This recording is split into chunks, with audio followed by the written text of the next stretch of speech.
boa noite. Estamos no ar com mais um Bastidores com Fiorim, o podcast que conta histórias e conecta pessoas. E hoje eu começo agradecendo aos nossos patrocinadores oficiais, pessoas que acreditam em nosso trabalho. Muito obrigado! E aqui à minha frente, um dos artistas, na minha modesta opinião, mais conceituados da nossa região. Ele mora em Badi, Mário Cavicchio. Um cara que é um fenômeno e vocês vão ter a oportunidade de conhecer um pouquinho mais do trabalho dele. Antes mesmo da gente começar a nossa conversa, eu gostaria que vocês vissem o que esse cara apronta e o tamanho do artista que ele é.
Mário, é um privilégio recebê-lo aqui no Bastidores com Fiorim. Eu confesso que quando eu conheci, o trabalho que você desenvolve, eu fiquei encantado. É realmente muito bonito, muito diferente. Eu tenho certeza que as pessoas que estão nos acompanhando agora também ficaram impressionadas. E eu gostaria de saber de você, já agradecendo por ter aceito o nosso convite, como começou tudo isso, pintar igrejas. É uma coisa de certa forma que a gente não encontra em qualquer lugar e nem a todo momento. Conta um pouquinho como surgiu esse trabalho, porque além de ser um dom que você aplica e faz com muito amor, é também um trabalho que você desenvolve diariamente. Exatamente. Muito boa noite, obrigado pelo convite, viu? Bom, eu comecei desde criança desenho, na escola, desenhando e tal. E surgiu uma oportunidade assim de pintura em tecido, Minha avó, ela fazia, uma história muito curiosa, porque eu tinha ali 7, 8 anos de idade, e ela fazia guardanapos, panos de prato. Ela fazia esses panos de prato, ela fazia o crochê e eu pintava, Eu fazia pinturas, frutas, pinturas ali de panos de prato. Quem não tem um pano de prato em casa, Hoje em dia tudo serigrafado, Não tem mais essa questão de pintar à mão, Mas eu comecei fazendo isso. Minha avó me dava R$1. Toda vez que eu chegava da escola, eu pintava um. Todo dia eu pintava um. Ia juntando dinheirinho ali e tal. O engraçado é que para vender esses panos de prato, porque ela fazia isso para venda, ela me levava junto. E eu era pequenininho, E aí batia palma na casa e tal, a pessoa saía, quer comprar um pano de prato pintado à mão? Ah, não, hoje, porque sempre a pessoa, não, obrigado, tal. Aí ela falava, foi ele que pintou, e apontava pra mim. Aí a pessoa se interessava e ela conseguia vender, então tem essa história aí. Tudo isso foi uma evolução, Daí eu comecei a pintar telas, paisagens, e vem evoluindo desde os 7 anos de idade. Passei por uma fase onde eu tive que me profissionalizar, eu tive que pagar conta, virei adulto, comecei a pegar casas para pintar, pintura residencial, textura, grafiato, essas coisas de pintura residencial.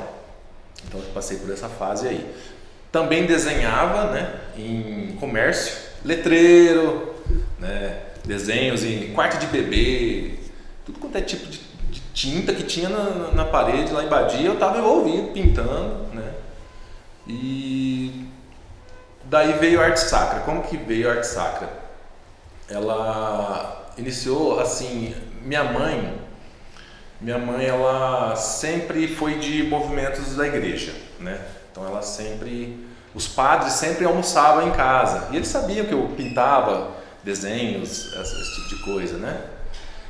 Um dia o padre Castilho, isso lá em 2000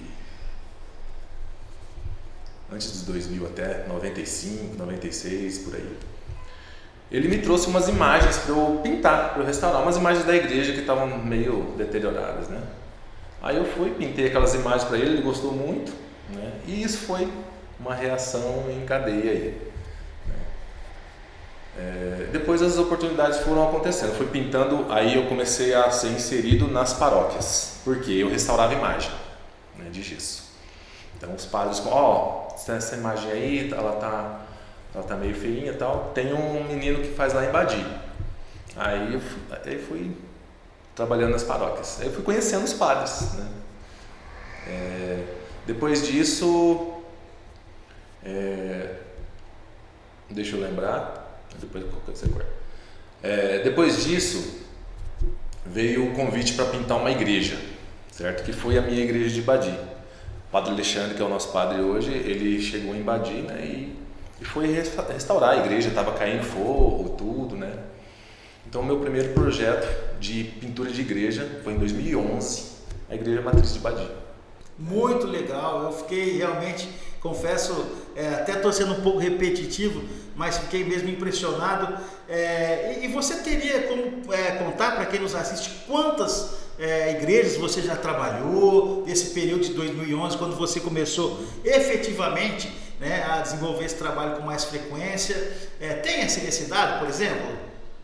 Não precisamente, mas eu passei por volta de 20, 30 paróquias, né, por aí. Aqui na região mesmo, né, em Rio Preto, em algumas paróquias, na diocese de Catanduva, algumas paróquias também, diocese de Barretos e alguma coisinha ali na arquidiocese de Ribeirão Preto, né. Mário, além das pinturas sacras, né, que você faz, você também é um apaixonado por telas, né? Eu tive o privilégio, inclusive, de ver algumas relacionadas a animais, etc. e tal. A pessoa que tiver interesse em fazer uma tela, você está disponível para atender essa demanda? Atendo sim. Eu pinto tela, pinto paisagem, eu não trabalho só com arte sacra, né? Eu sou um artista versátil, eu pinto qualquer coisa, né? Porém, eu sou mais voltado para arte sacra, né? Eu sou realmente dedicado à arte sacra, tá? Mas já pintei animais, paisagem, frutas, então, muita coisa. Você faz, por exemplo, eu te dou uma imagem, você consegue reproduzir, seja de um animal, de uma paisagem? Consigo fazer. Muito legal. E voltando para a arte sacra, né, para essas pinturas que são fantásticas, qual foi o trabalho que você fez e onde foi, que quando você terminou, depois de um tempo se dedicando, você falou, caramba, esse trabalho realmente é surpreendente? Ali tem vários trabalhos que eu fiz que eu me orgulho muito, né, e eles têm toda uma história. O mais importante, vamos dizer assim, o que ficou mais evidente na mídia, assim, tal, foi a igreja de Cedral, que foi onde o Zé Neto casou. Então, depois que o Zé Neto casou, ali naquela igreja de Cedral, e ele fez questão de casar ali por causa da igreja, né? Ali ficou o trabalho mais famoso, vamos dizer assim. Tá? Foi uma restauração, uma pintura antiga, centenária, porém, eu fiz toda a restauração, passamos lá, eu e minha equipe, 1 ano e 4 meses, mais ou menos, fazendo a restauração dessa igreja. Então, esse foi o trabalho que teve mais destaque. Urupês, eu tenho uma história ali com o padre Zé Luiz Cassimiro, que Urupês, assim, também foi uma restauração, porém, eu fiz alguns trabalhos autorais em separado, numa capela do Santíssimo ali de Urupês, e numa outra igreja que também fica em Urupês, né, que em São João de Itaguaçu, que foi um trabalho autoral meu. Ali eu tenho um carinho enorme também pela transformação que foi, né, era uma pintura muito judiada, água, né? A infiltração, ela acaba com as pinturas, né? Então, ali foi onde o trabalho que eu tenho mais carinho hoje é a linha Ouro-Pês, com certeza. E Mário, quais são as suas expectativas, quais são as perspectivas, né, mais próximas? Tem algum trabalho que está gerando uma certa ansiedade, prestes a começar? Qual é o próximo passo da sua carreira? Bom, atualmente nós estamos pintando em Badibacite, né, a Capela Nossa Senhora de Fátima, né, que fica ali na zona rural de Badi. E nós estamos com um projeto em Itajobi. Itajobi tem uma história, né, que também é o padre Zé Luiz Cassimiro, que ele era de Ouro-Pês e foi para Itajobi, né, e foi transferido. E ele vai levar a gente junto, né, claro. Lá tem uma história, né, de uma pintura antiga, onde ela foi apagada, certo?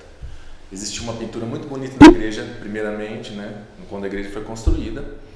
Depois vieram, né, as gerações vão passando, os padres vão vindo cada um com a sua ideia. Um dos padres que veio ali, se vocês procurarem, vocês vão encontrar foto na internet aí. É uma pintura polêmica, onde ele desenhou demônios, foi uma pintura bem polêmica mesmo. E essa pintura, posteriormente, ela foi apagada, né? Qual a ideia do padre José Luiz agora?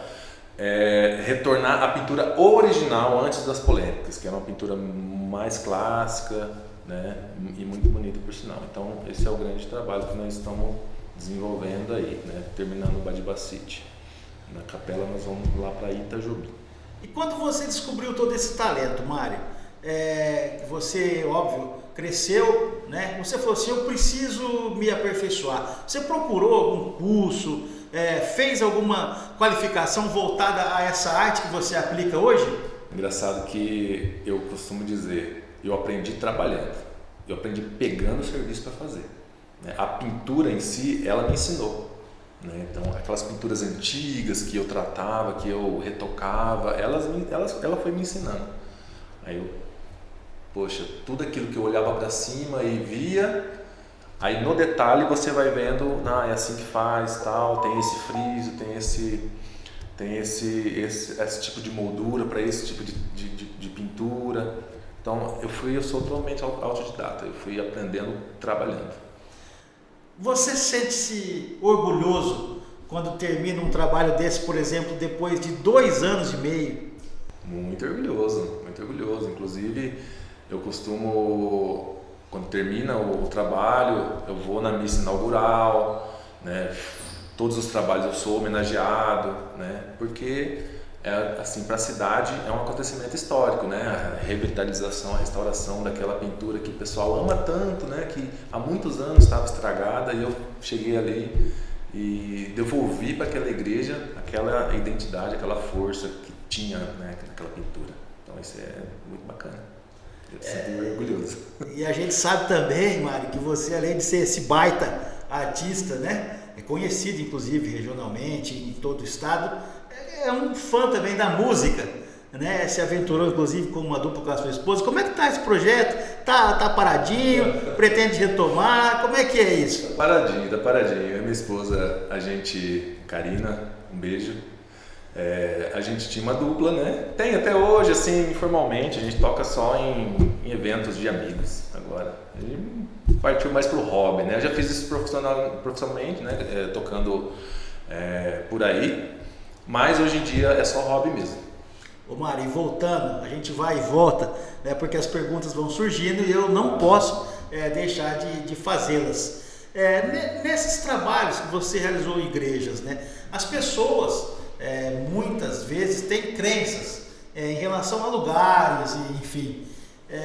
A igreja é um lugar maravilhoso, né? Um lugar santo, abençoado, né? E que você ficava junto com a sua equipe durante todo o dia realizando os trabalhos. Aconteceu alguma coisa que chamou a atenção em alguma dessas ocasiões em que você olhou e falou, eu tô sendo guiado, estou sendo protegido, a minha arte é um dom divino? Acontece porque a igreja é um ambiente de oração, né? E os padres, eles não fecham a igreja para reforma. Por quê? Pelo simples fato de estar levando, da comunidade estar vendo aquilo sendo feito, né? Então a igreja é aberta. André está lá, a gente está isolado naquela parte, porém a igreja é aberta e o pessoal vai, entra, reza, né? E então a gente se sente sim abençoado de estar ali fazendo aquele trabalho, a gente se sente a energia sim, com certeza. Muito legal. Para a gente finalizar, as pessoas que têm interesse, né, em conhecer um pouco mais do seu trabalho, elas podem encontrá-lo de que forma? Você gostaria de disponibilizar suas mídias sociais, por exemplo? Claro. Então, por gentileza, fica à vontade, Mário. Mário Cavicchio, né? Lá, @Mário Cavicchio, no meu Instagram, você pode me chamar lá no direct, tira dúvida, né? Também, se você quiser adquirir alguma das minhas pinturas, eu comercializo também meus quadros, né? Então pode me procurar lá, fazer um orçamento, tá bom? Legal, muito obrigado por ter aceito o nosso convite, Mário. Foi um bate-papo muito legal, curioso, né? Afinal de contas, eu com quase 25 anos de estrada no jornalismo, confesso que é a primeira vez que eu tenho a oportunidade de bater um papo com um pintor, né? Com um artista que desenvolve a arte sacra, essas pinturas que são realmente fantásticas, e eu gostaria muito de novamente agradecê-lo por participar da gente, né? Bastidores com Fiorim, como eu sempre digo, contando muitas histórias e levando muitas curiosidades às pessoas que acompanham o nosso trabalho.